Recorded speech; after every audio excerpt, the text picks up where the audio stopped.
So welcome back for segment 2 of Relentless Talk Radio on episode 30. I can't even believe it. We are in the health and fitness section of our talk today, and I have Dr. Lori Ebert. Is it Ebert? Am I saying it correctly? Yeah, Ebert. Cool. And Lori and I met forever ago through our friend Charles at a social event, and she just struck such a strong chord in me, and I knew eventually I would interview her or do something with her eventually. So there's going to be lots of things that Lori and I are doing together, but I love her. I love what she talks about, like relationships, sex, yoga, and food is like my favorite things on the planet, right? So Lori, tell everybody who you are and what you do. That's awesome. Thank you so much for having me, Michelle. What a joy. So my background is as I'm a health educator and I'm a life coach, and I specialize in coaching people around relationships and sexual wellness. So at the end of the day, I help people either get connected to themselves or couples get connected to each other, create more passion in their relationship or their life, and ideally have everybody have more toe curling ecstasy in the bedroom. So love it.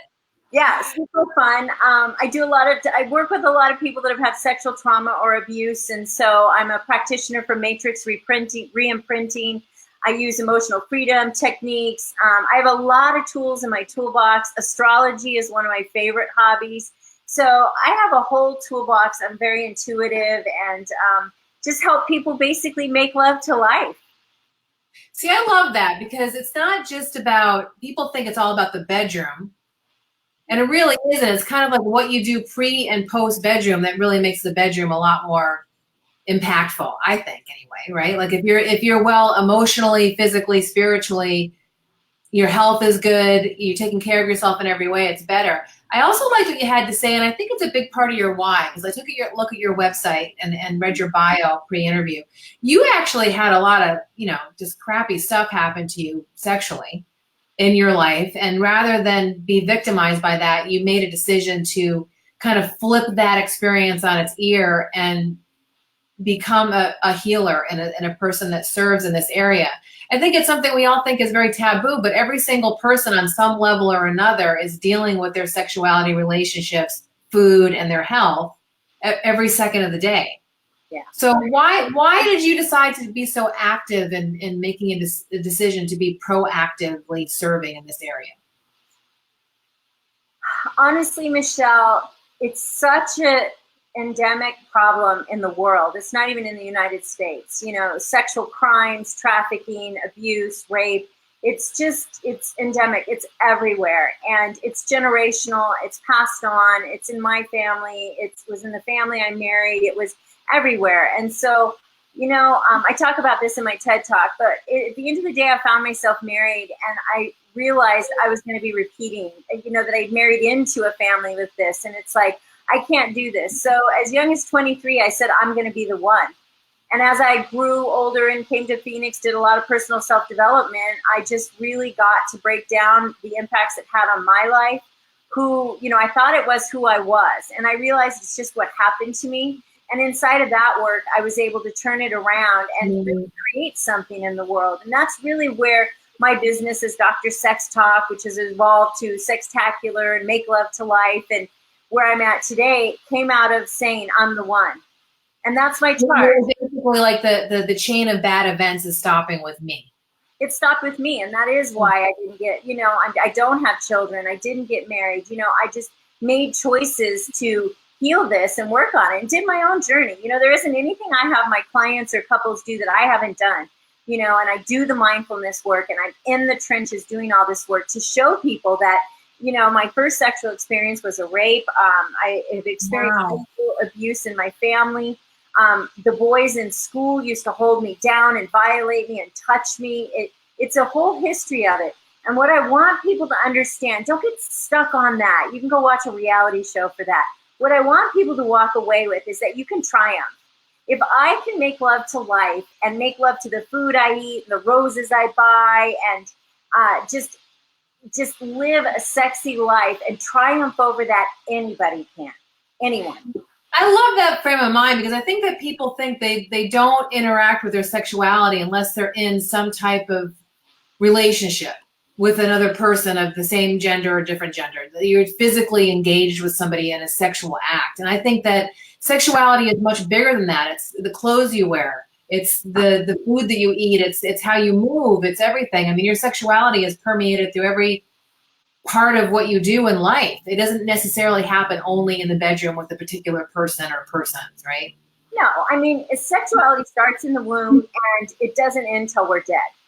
And so the act of sex is just the physical act and the verb we use to describe that, which is why I really like to talk about orgastic bliss, orgasmic bliss, and making love to life. Because if we all came into life to make more love, what would that look like?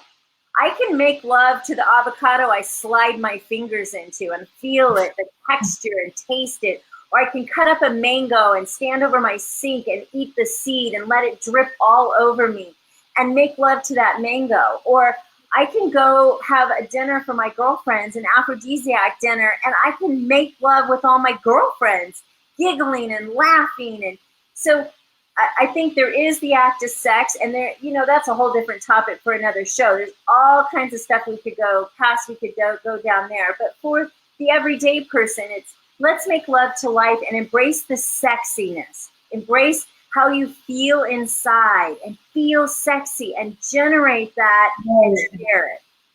Now, you did a TED Talk, actually. It was called How Orgasms Can Achieve World Peace.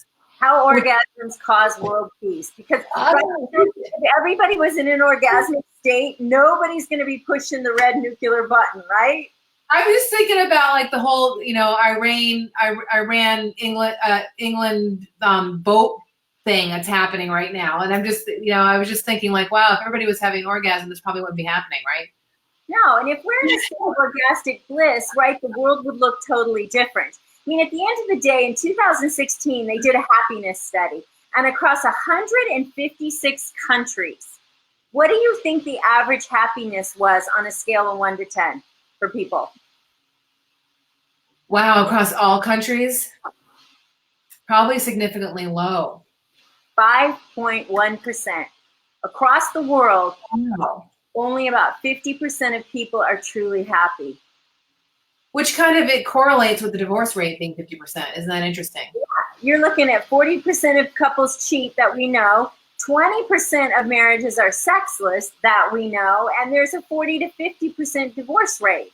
Never mind all the stuff that's going on. So the real question is, Michelle, how do we create that state of orgasmic bliss? Because let's face it, as much as we'd all like to walk around 24/7 having orgasms, it's just not realistic, right? Yeah.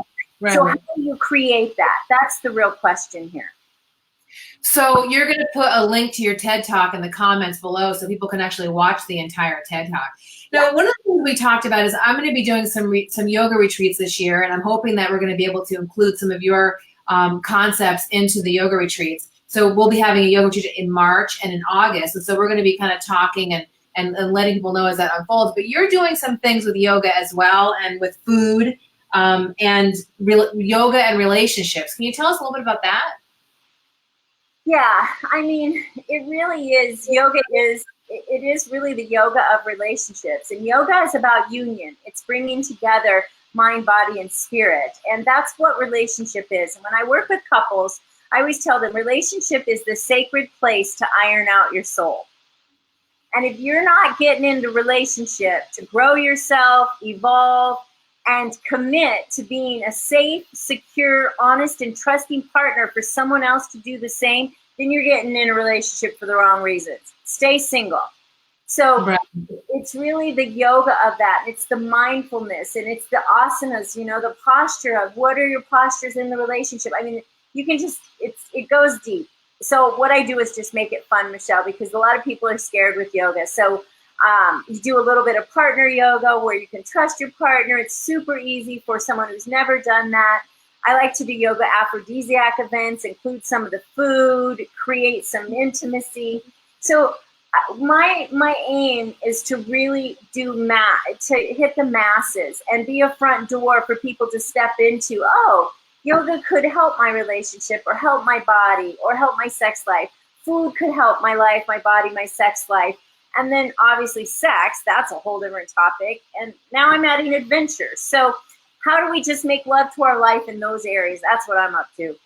Well, I think that if you're making love to your life in those areas, and the actual making love part where you're physically making love gets a little bit more easy and interesting, I think. Oh my God, when you're If you're not able to love yourself and love your life, how can you give it to how can you give somebody something you don't have, right? Yep. And that's really what it is. And I do a lot of ego work and a lot of ego deconstruction. And I'm like a Dr. Phil. I don't waste time. I want people out and in their lives. And I found a technique that just lasers in and people just get it and they have amazing results and they get on with their lives and their relationships because life is short. And I think you and I both talked about this earlier today. It can disappear in an instant. Absolutely. Both of us have suffered a lot of loss over the past years. So in the couple of minutes that we have left, you have an event that's coming up at Groove. Yep. So and what is that? Yeah, in the Groove, it's an adult lingerie shop, and they also have toys and devices, sexual devices and stuff like that. It's locally here in Arizona. There's one in Gilbert and in the Arcadia area in the west side. I love this store because I know the owner personally, and it's very boutique-y, and it's very anybody like you and I could walk in, even if you've never ventured into a store like that. They would go to your website and find out about the events? Is that what they would do? Actually, I'll be posting it on Facebook. So you can find out about my coaching. You can just go to Dr. Lori Ebert. My coaching is on there. The link for my TED Talk is on there. I'll post that. And then I'm all over social media. So I have Facebook. I'm on Instagram as Sextacular. So just look for Sextacular and find me. Can you do me a favor and in the comments below on this live video, can you put the links to everything that people can find out about you and they can connect with you on Facebook, Twitter, Instagram, LinkedIn, and they can find out about the Groove events that you're doing and they can also connect to you on your website? Yeah, absolutely. And can I leave everybody with something? Sure. Here's what my invitation is to live sexy today. Whatever your sexy is, whether it's a pair of red shoes, if you're a man, if it's an outfit that you like to wear, a hairstyle, and live sexy and then give it away. So if you're at line at the store, you're getting gas, smile at somebody, ask the cashier what they're doing, smile at a friend, just be sexy on the inside and give it away. And that's how we can start impacting the world to make love to life. I just love that. Thanks so much for your time, Lori. I'm really grateful we had an opportunity to meet. We'll have to let Charles know that we did this video. We'll have to tag him on it so he can watch it. And I'm looking forward to what we're going to do in the future with yoga and food and just generally all together. Have a good rest of your day, and we'll talk to you soon. All right. Thanks, Michelle. Okay, everybody. Up next is Laura Tanzer from Tanzer Design in the Art and Fashion segment.